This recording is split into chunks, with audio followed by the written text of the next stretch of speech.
El viento del Cantábrico azotaba mi rostro como un latigazo invisible, y en ese instante supe que Beatriz me había visto. No con los ojos, sino con el alma rota que siempre había sospechado de mí. Eres una aberración, Cristina. Una vergüenza para esta familia, gritó su voz rompiendo el rugido de las olas en la playa de El Sardinero. Mi corazón se detuvo no por el miedo, sino por el peso de un secreto que acababa de convertirse en veneno. Corrí hacia la casa familiar en el barrio de Raos, con las lágrimas mezclándose con la sal del mar en mis labios. Santander, mi hogar eterno, de pronto se sentía como una jaula de niebla y secretos. Beatriz, mi hermanastra, la que había llegado a nuestra vida como un torbellino de risas y promesas cuando nuestras madres se casaron, ahora era mi verdugo diario. Todo empezó esa noche hace 3 años, cuando me pilló besando a una chica en la penumbra de un bar en el centro.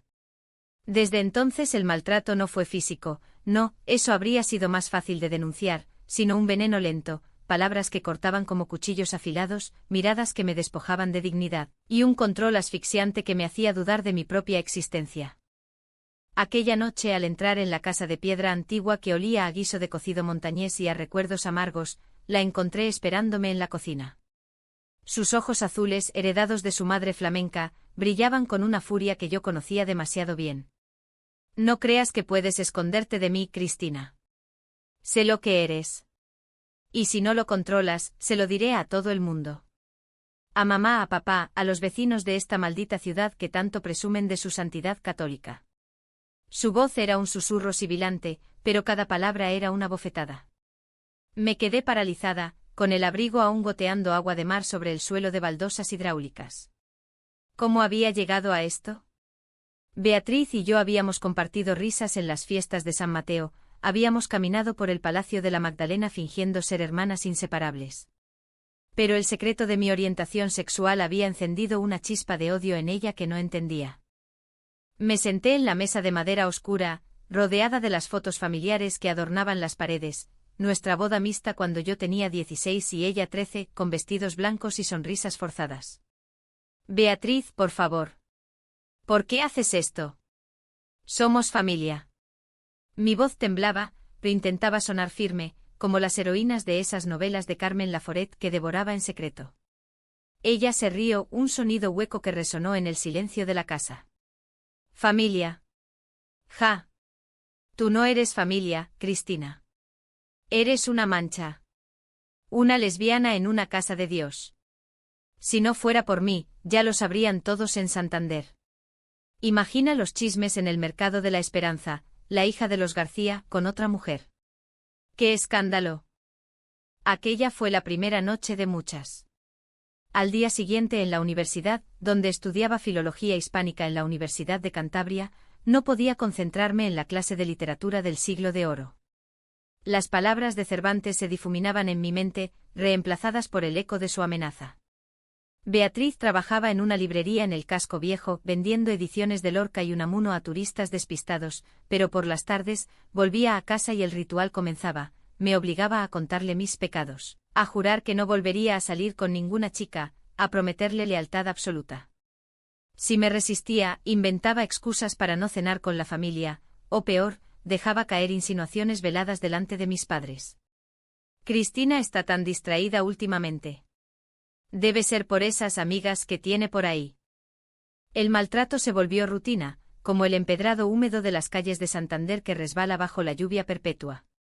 Una mañana de otoño, mientras caminábamos hacia la estación de Renfe para ir a un viaje familiar a Bilbao, me susurró al oído: si hoy veo que miras a alguna mujer en el tren, se lo cuento todo. Mi estómago se revolvió. ¿Cómo podía alguien que compartía mi sangre, o al menos mi techo, convertirse en mi carcelera? Beatriz no era mala por naturaleza, lo sabía. Cuando éramos niñas me defendía de los bullies en el Colegio de la Inmaculada, compartía sus dulces de mazapán en la Semana Santa. Pero algo se había roto en ella el día que descubrió mi verdad. Tal vez era su propia confusión, un eco de sus propios demonios no resueltos, o el peso de la hipocresía familiar que nos ahogaba a ambas. Intenté buscar refugio en mis estudios. En la biblioteca de la uni, entre estanterías repletas de García Lorca, ese poeta que tanto amaba y que tanto sufrió por su orientación, escribía poemas en secreto sobre un amor imposible. Soñaba con una mujer que me viera no como un error, sino como un milagro. Pero Beatriz lo intuía todo. Una vez encontró mi diario bajo el colchón de mi habitación, con páginas llenas de versos sobre curvas suaves y besos robados. Me lo devolvió hecho trizas, esparcido por el suelo como confeti de una fiesta fallida. Esto es basura, Cristina. Quémalo antes de que mamá lo vea. Lloré esa noche hasta que el alba teñiró de rosa el cielo sobre la bahía de Santander, preguntándome si alguna vez escaparía de esta pesadilla. Pasaron meses así, un ciclo de humillación y silencio. Mi vida social se redujo a lo mínimo, un café ocasional con mi mejor amiga, Laura, que sospechaba algo pero no insistía. «Estás pálida, Chris. ¿Todo bien en casa?». Asentía, mintiendo con una sonrisa que no llegaba a mis ojos marrones. En el fondo sabía que Beatriz me maltrataba porque temía lo que yo representaba, una grieta en la fachada perfecta de nuestra familia conservadora, donde las misas en la Catedral de Santander eran obligatorias y las orientaciones diferentes se susurraban como herejías. Pero entonces llegó Elena. Fue en una tarde de invierno, durante la feria de la vendimia en el centro. Yo había escapado de casa fingiendo una tutoría, y allí, entre puestos de vino tinto de Rioja y música de gaitas cántabras, la vi. Elena tenía 26 años, cabello castaño recogido en una coleta desordenada, ojos verdes como el mar en calma, y una risa que cortaba el frío como un rayo de sol. Vendía libros usados en un puesto ambulante, citando a Rosalía de Castro con una pasión que me dejó sin aliento. «La poesía es para las almas libres, ¿no crees?», me dijo, extendiendo un volumen de versos gallegos. Mi corazón latió con fuerza, un recordatorio de que aún podía sentir algo más que miedo. Hablamos durante horas, ignorando el bullicio de la feria. Elena era de Oviedo, pero estudiaba en Santander por un Erasmus. Habló de su familia abierta, de cómo había salido del armario a los 18 sin dramas, de sus sueños de viajar a Madrid para unirse a un colectivo LGTB. Yo escuchaba, envidiando su libertad, ocultando mis cadenas.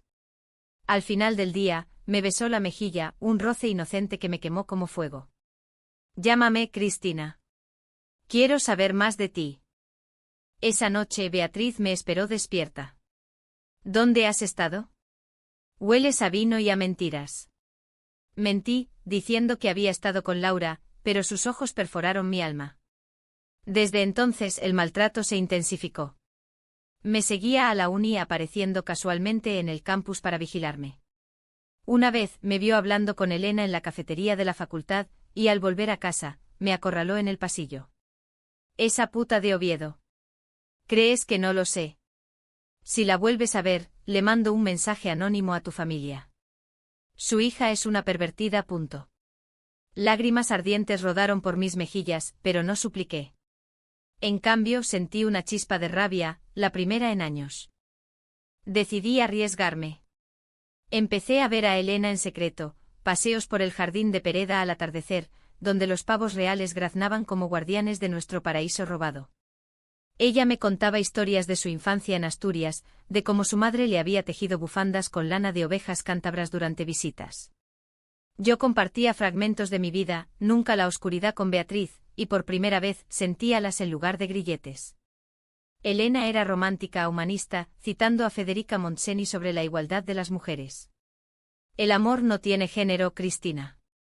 Solo tiene alma». Sus palabras me sanaban, capa por capa. Pero los secretos tienen alas cortas. Una noche de primavera, durante la Semana Santa, cuando las procesiones llenaban las calles de incienso y tambores, Beatriz me siguió hasta la plaza porticada. Allí, bajo las luces tenues de los faroles, Elena y yo nos abrazamos, un gesto casto pero cargado de promesas. Beatriz lo vio todo. Al día siguiente el infierno se desató. Entró en mi habitación como una tormenta blandiendo mi teléfono, lo había robado mientras dormía. «Mensajes de esa zorra. Te echo de menos, mi poeta. ¿Esto es lo que haces a espaldas de todos?». Me empujó contra la pared, no con fuerza, pero lo suficiente para que el aire se me escapara. «Eres patética, Cristina.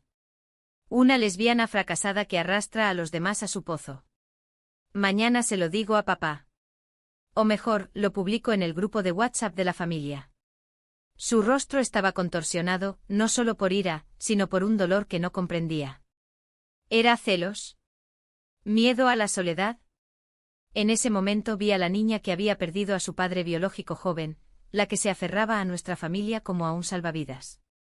Pero el abuso era real, y yo estaba al límite. Esa noche huí. Tomé un autobús nocturno a Castro Urdiales, una aldea costera cercana, y pasé la noche en un hostal barato, mirando el mar negro desde la ventana. Llamé a Elena sollozando y le conté todo, el secreto, el maltrato, la prisión emocional. Ven a mí, Chris. No estás sola. Su voz era un bálsamo, pero sabía que no podía arrastrarla a mi caos. Al amanecer regresé a Santander decidida a confrontar a Beatriz. No por venganza, sino por liberación.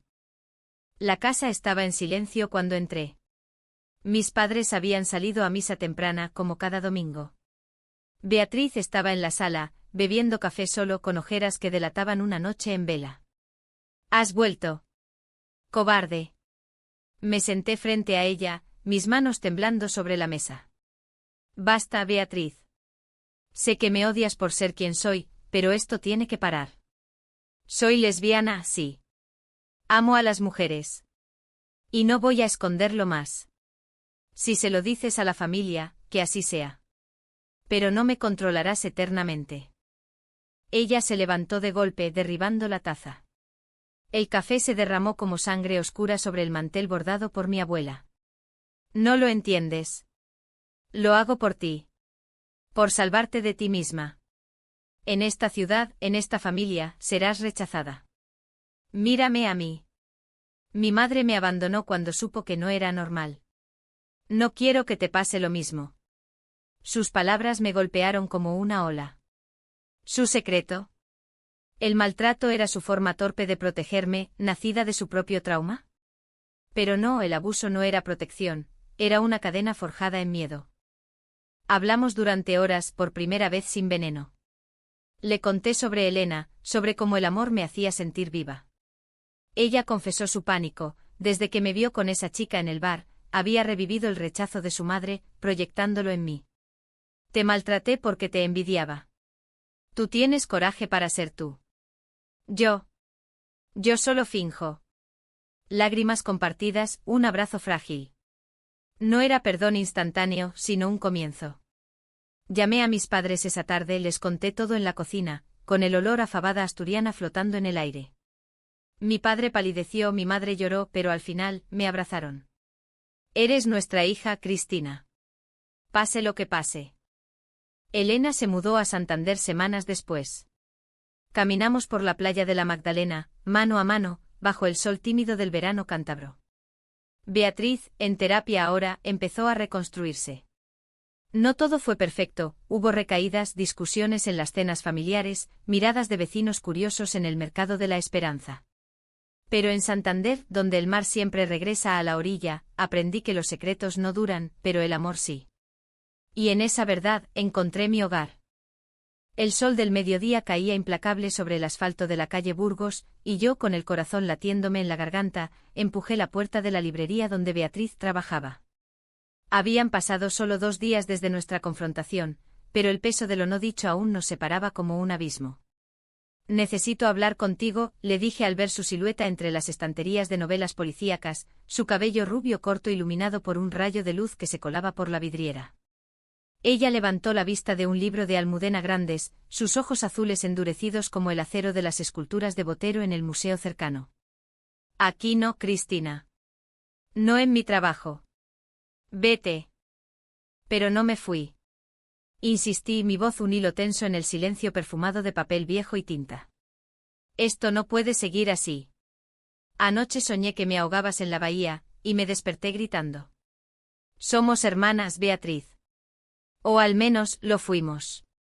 Ella cerró el libro con un golpe seco, atrayendo las miradas curiosas de un par de clientes, turistas ingleses hojeando guías de la costa cántabra. Hermanas. ¡Qué ironía! Tú con tus besos a mujeres y yo fingiendo ser la perfecta hija de Santander. Salgamos. Pero no esperes milagros. Caminamos hacia el muelle de Maliaño, donde los barcos pesqueros se mecían como cunas abandonadas, y el olor a sal y algas nos envolvía como un sudario. Le conté sobre la llamada a mis padres, sobre cómo mi madre había sollozado en el teléfono, murmurando oraciones a la Virgen de la Bien Aparecida, patrona de Cantabria. Me abrazó Beatriz. Me dijo que me quería tal como soy. ¿Por qué tú no puedes? Ella se detuvo apoyándose en la barandilla oxidada, mirando el horizonte donde el mar se fundía con el cielo gris. Porque duele, Cristina. Duele ver cómo tú vuelas mientras yo me hundo. Cuando te vi en ese bar, besando a esa chica. Fue como ver mi propio reflejo roto. Mi madre me dejó porque yo no era suficiente. ¿Y si la tuya te deja a ti por ser diferente? Sus palabras me desarmaron.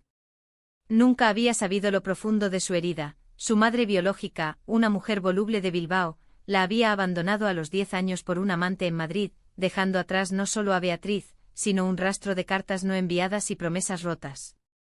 Nuestra familia, mi madre viuda y el padre de Beatriz, un profesor de historia jubilado, se había unido en un matrimonio de conveniencia, tejiendo una red de afectos frágiles. Pero Beatriz cargaba con ese rechazo como una cruz, y mi secreto había avivado las brasas de su inseguridad. No es lo mismo, le dije suavemente, tocando su brazo por primera vez en meses. Mi amor no es un pecado. Es mi verdad. Y la tuya, sea cual sea, también lo es. Regresamos a casa en silencio, pero algo había cambiado. Esa noche, durante la cena, un plato de rabas de calamar crujientes, especialidad cántabra que mi madre preparaba con maestría, Beatriz no lanzó sus pullas habituales. En cambio, preguntó por Elena, con una curiosidad teñida de recelo. Es amable y fuerte. Me hace reír, algo que no hacía desde hace tiempo. Mi padre, con su bigote canoso y gafas empañadas por el vapor del plato, carraspeó. Mientras te haga feliz, hija. Eso es lo que importa en esta vida loca. Mi madre asintió, secándose una lágrima con el delantal floreado. Era un comienzo torpe pero real, como las procesiones de Semana Santa donde los pasos se tambalean pero avanzan. Sin embargo, la paz fue efímera. Elena y yo profundizamos nuestra relación en las semanas siguientes. Nos veíamos en rincones ocultos de Santander, el faro de Cabo Mayor, donde el viento norte nos despeinaba y nos besaba con sal, o el interior del Museo de Prehistoria y Arqueología, entre vitrinas de herramientas celtas que hablaban de amores antiguos y prohibidos. Elena era un torbellino de vitalidad, organizaba lecturas de poesía lésbica en cafés underground del barrio de Puerto Chico, citando a Gloria Fuertes con una pasión que me hacía sonrojar. Tú eres mi musa, Cristina. Con tus ojos marrones como el chocolate asturiano y tu voz que recita Quevedo como si lo hubieras escrito tú. Pero Beatriz observaba desde las sombras. Una tarde, mientras Elena y yo compartíamos un helado de turrón en la heladería Ricci, un ritual santanderino de verano, la vi al otro lado de la plaza, con el teléfono en la mano, tomando fotos discretas. Mi estómago se contrajo. ¿Vigilancia? ¿O arrepentimiento? Esa noche la confronté en el jardín trasero de la casa, donde las hortensias azules florecían bajo la luna. Déjanos en paz, Beatriz. Si no puedes aceptarme, al menos no nos persigas. Ella se giró, su rostro pálido iluminado por la luz de la cocina. No es persecución. Es protección. Elena te romperá el corazón. Lo veo en sus ojos, es de esas que huyen cuando las cosas se ponen serias. Sus palabras sembraron duda. ¿Era celos fraternales o intuición afilada?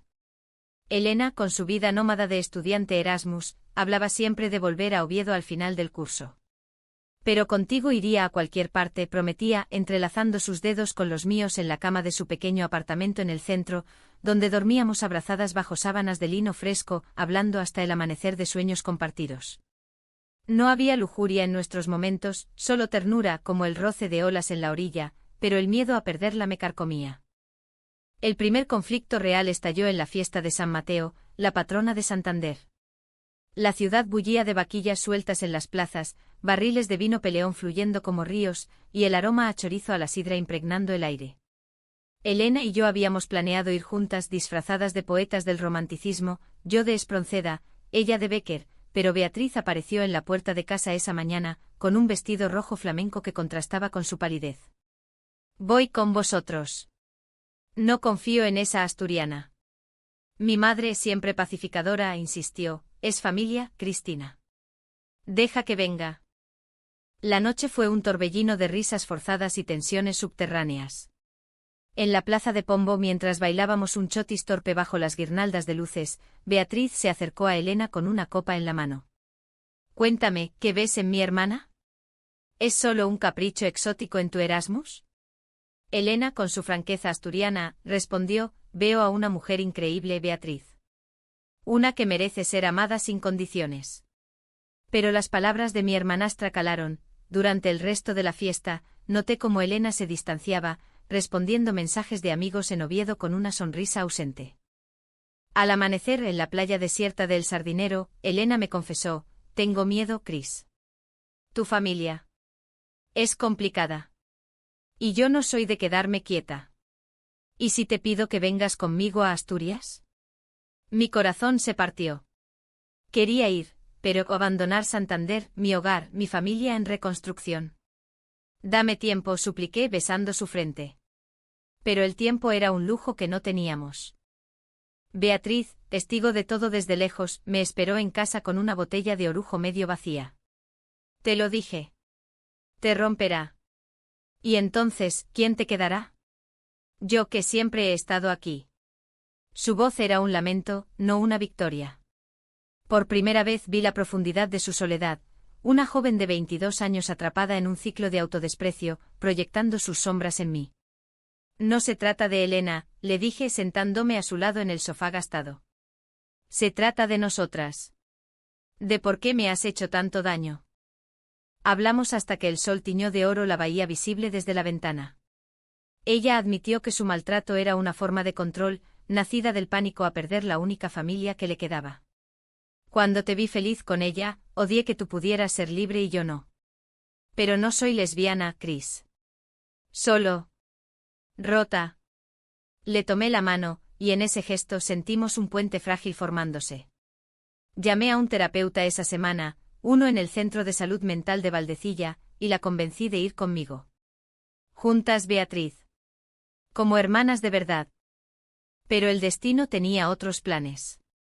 2 semanas después, Elena recibió una oferta de trabajo en Barcelona, en una editorial progresista que publicaba autoras LGTB. Es mi sueño, Cris. Ven conmigo.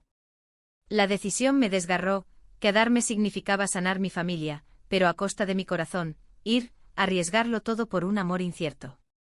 Pasé noches en vela, paseando por el puente de la Dársena, donde las luces del puerto reflejaban mis dudas en el agua negra. El clímax llegó en una tormenta de finales de otoño. El Cantábrico rugía furioso y yo, empapada, corrí a casa de Beatriz, que ahora vivía en un piso pequeño en el barrio de Cutre, tras una pelea con nuestro padre por su comportamiento errático. La encontré hecha un ovillo en el suelo, rodeada de fotos rasgadas de su madre. Me ha llamado. Quiere verme en Bilbao. Dice que se arrepiente. Sus sollozos eran un eco de los míos. En ese momento de vulnerabilidad compartida, le confesé mi dilema con Elena. Elige el amor, Cristina. No cometas mi error de quedarte por miedo. Sus palabras fueron la llave. Al día siguiente empaqué una maleta ligera, libros de poesía, mi diario reconstruido, una foto nuestra de niñas en la playa, y me dirigí al apartamento de Elena. Voy contigo. A Barcelona, a donde sea. Pero prométeme que será para siempre. Ella lloró, me abrazó y en ese beso bajo la lluvia, puro, emocional, como un verso de Lorca, supe que había elegido bien. Dejé una nota para Beatriz: vuelve a tu madre. Y recuerda, el amor no ata, libera. Te quiero, hermana. Santander se desvaneció en el retrovisor del tren, pero no con amargura, sino con gratitud. Beatriz, semanas después, me escribió: he ido a Bilbao. Fue duro pero sanador. Gracias por mostrarme el camino. Mi familia visitó Barcelona en Navidad, con mi madre trayendo un cargamento de quesada pasiega, y por primera vez cenamos sin secretos. El amor con Elena floreció en la ciudad condal, caminatas por el barrio gótico, lecturas en la Virreina, noches hablando de futuro bajo las estrellas de Montjuic. Pero Santander siempre fue mi raíz, un recordatorio de que las tormentas forjan, no destruyen. Y en las cartas que intercambiaba con Beatriz, ahora en terapia y explorando su propia identidad, no romántica sino emocional, encontré la redención.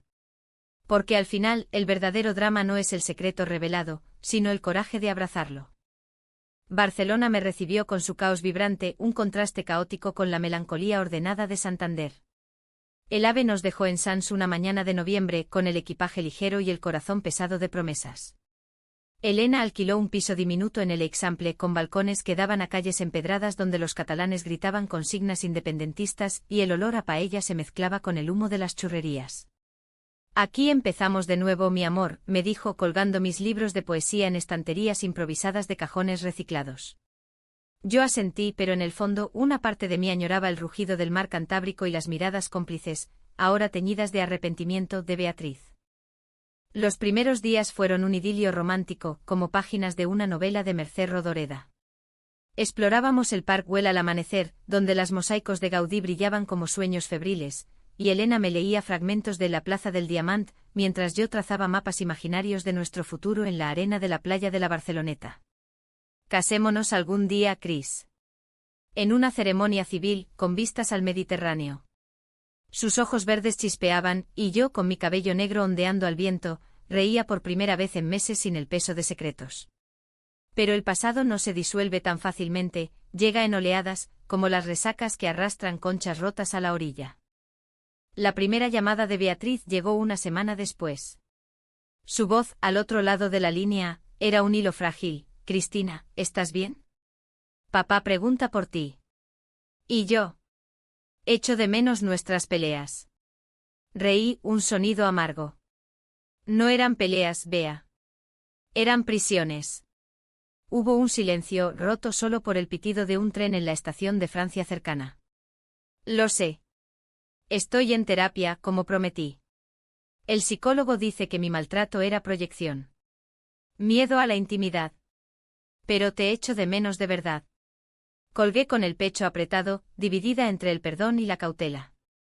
Elena, notando mi turbación, me abrazó en la cocina estrecha, donde cocinábamos fideuá con azafrán, un guiño a su herencia valenciana. El pasado es un fantasma, pero tú decides si lo invitas a cenar. Sin embargo, los fantasmas no se contentan con visitas cortas. Mi madre me escribió una carta larga, en papel perfumado con lavanda de su jardín en Raos, detallando las tensiones en casa. Tu padre está callado como si hubiera perdido un tesoro. Beatriz ha tenido recaídas, noches de insomnio, botellas de vino vacías. Dice que te culpa por irte, pero yo sé que es su propia culpa la que la carcome.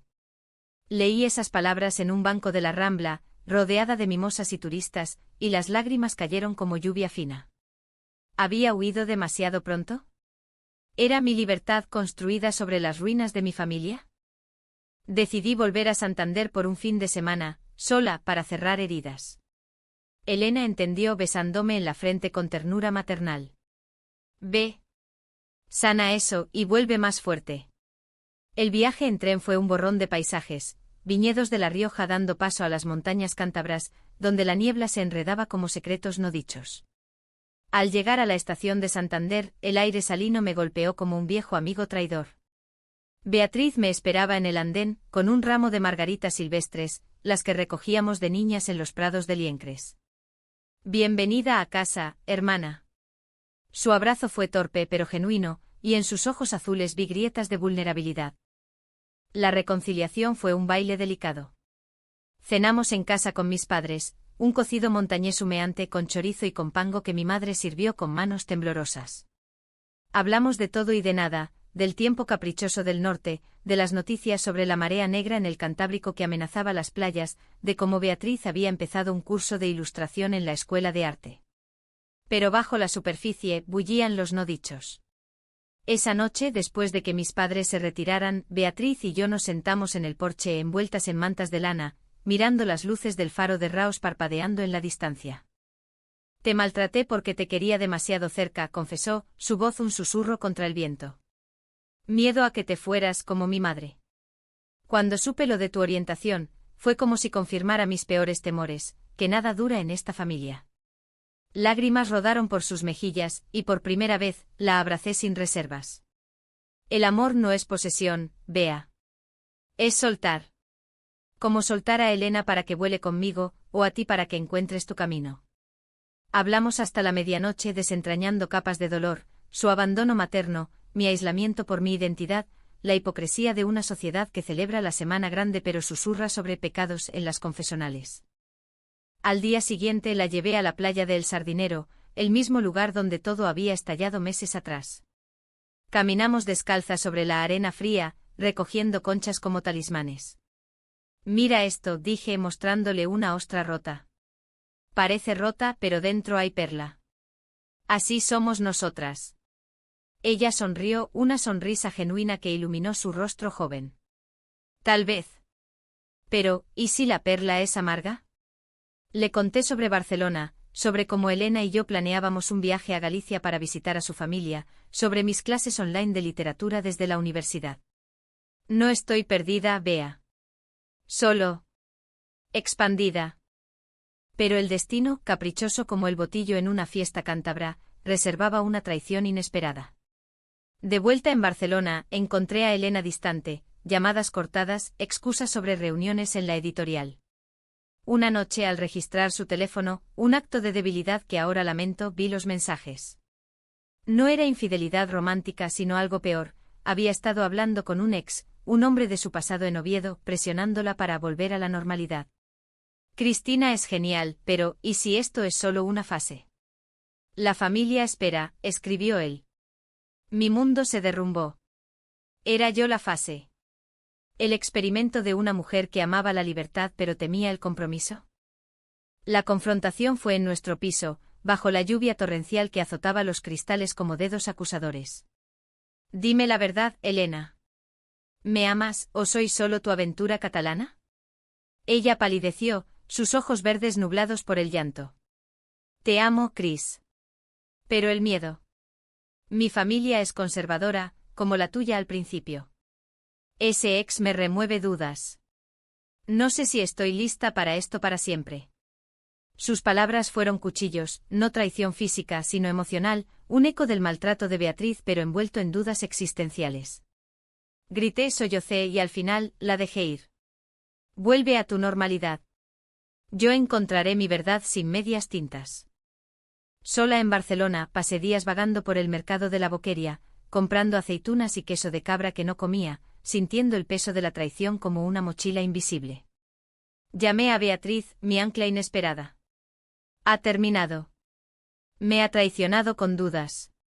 Su respuesta fue inmediata, vuelve a casa, Chris. Santander te cura las heridas.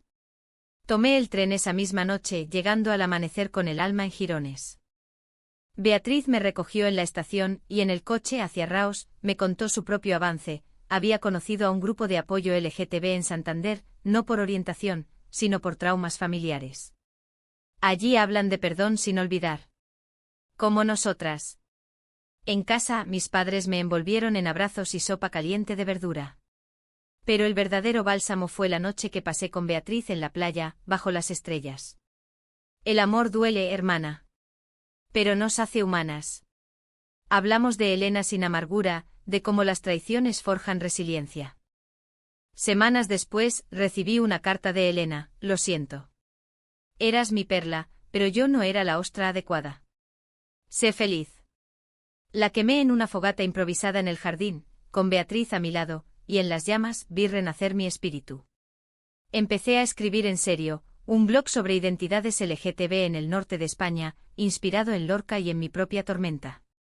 Lectores de Bilbao y Gijón comentaban, compartiendo historias similares. Y en ese acto de creación, encontré un amor nuevo por mí misma. Pero la vida, como un bolero cántabro, tiene giros inesperados. Un día, en una lectura en la librería de Beatriz, ahora socia en un colectivo cultural, conocí a Marta. Tenía 28 años, origen vasco con cabello corto teñido de auburn y una risa que evocaba las gaitas de Laredo. Era psicóloga especializada en traumas de género, y al escuchar mi poesía sobre secretos y mares enfurecidos, se acercó, tus palabras me han tocado, Cristina. Como si hubieras escrito mi biografía. Nuestra conexión fue lenta, profunda, como el vino de la Deo Rioja que compartimos en cenas caseras. No hubo fuegos artificiales, solo brasas constantes, paseos por el monte de Miramar, donde las vacas pastaban indiferentes a nuestras confesiones, tardes en la biblioteca Menéndez Pelayo, discutiendo a Emilia Pardo Bazán y su feminismo precursor.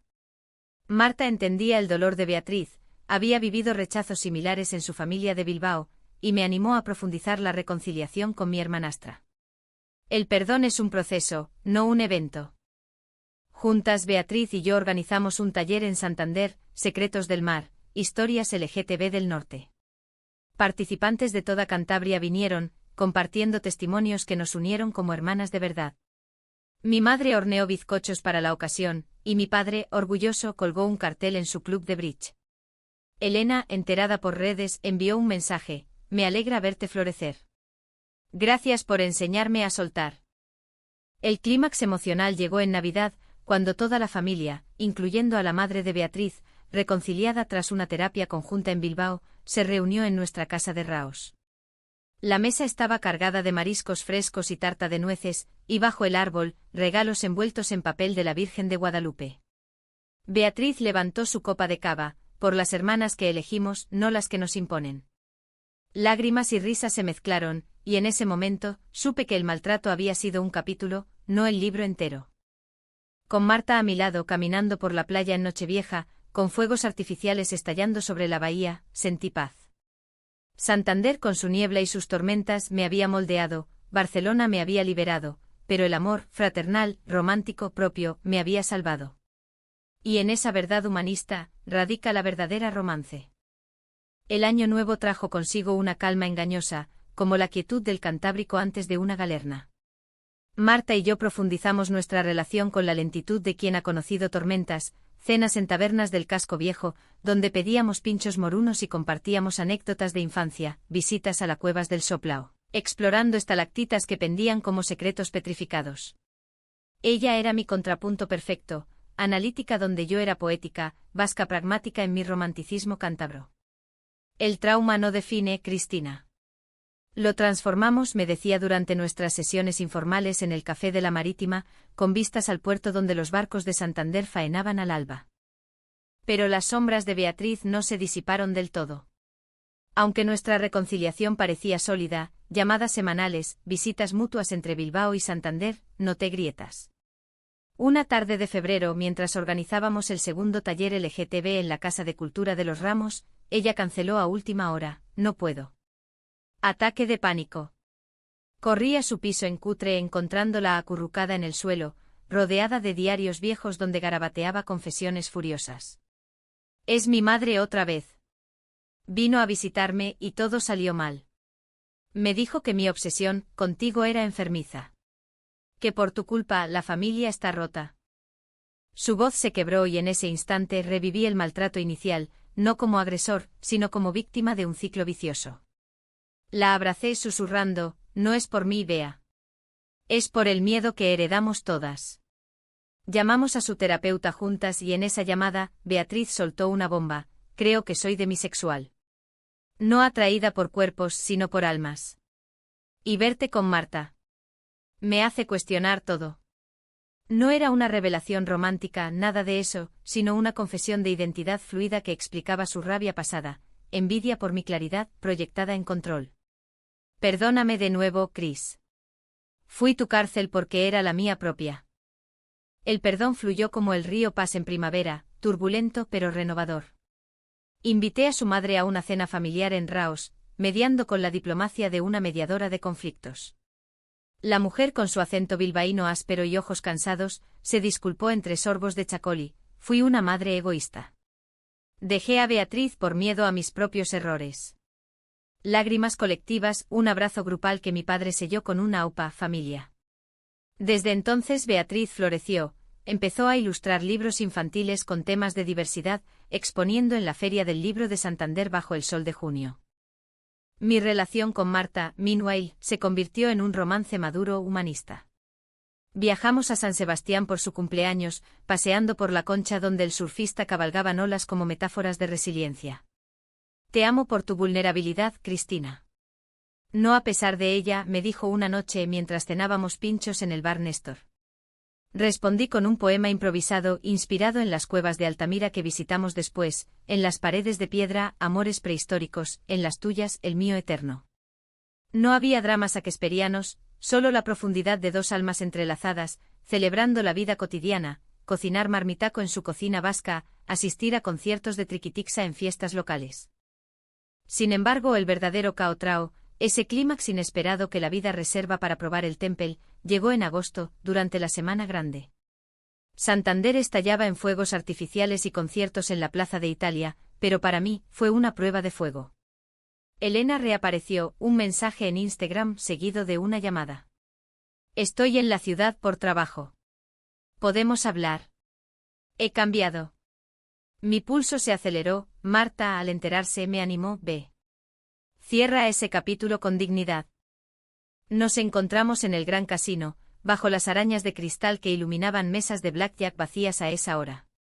Elena había madurado, su cabello castaño ahora corto, ojos verdes serenos, una alianza sutil en el dedo, había encontrado estabilidad con una mujer en Barcelona, una abogada catalana.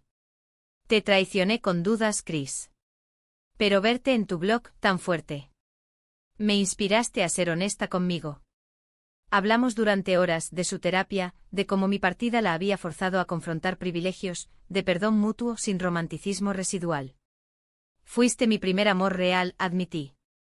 Y tú mi lección de soltar. Nos abrazamos como amigas y al salir al paseo marítimo, con el mar negro lamiendo los muelles, sentí catarsis. No PHNN, sino empatía por su humanidad imperfecta. Beatriz, enterada, me esperó en casa con una botella de sidra y un pastel de queso. Bien hecho, hermana. Elegiste el cierre, no la herida abierta. Esa noche, con Marta uniéndose vía videollamada desde Bilbao, donde atendía un congreso, brindamos por finales que alumbran nuevos comienzos. Mi blog creció, ahora un podcast, Voces del Norte, donde invitaba a voces LGTB cántabras, vascas, asturianas. Beatriz ilustraba las portadas, mi madre enviaba recetas tradicionales como comfort food para oyentes heridos. El final de esta historia no es un lazo perfecto, sino un tapiz tejido con hilos rotos y remendados, humanista, como la literatura española que tanto amo, ecos de Galdós en sus complejidades sociales, de Cela en sus verdades crudas.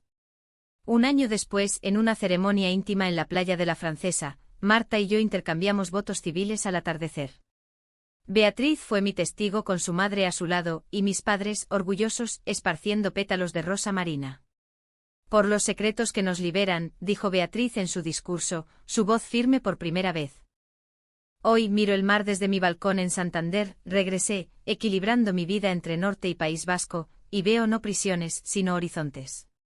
El maltrato de Beatriz fue un catalizador oscuro, la traición de Elena una lección luminosa, el amor de Marta un faro constante. En esta tierra de montes verdes y mares grises, donde la cultura cántabra celebra la dureza con fiestas y fogones, he aprendido que la verdadera romance no es ausencia de conflicto, sino su travesía con empatía. Y en esa travesía, encontramos no solo supervivencia, sino plenitud. Santander con su Palacio de la Magdalena erguido como un sueño renacentista, me susurra, sigue escribiendo, Cristina. Tu historia es la de muchas. Y así lo haré palabra a palabra, ola a ola, hasta que el eco de mi voz rompa cualquier silencio restante.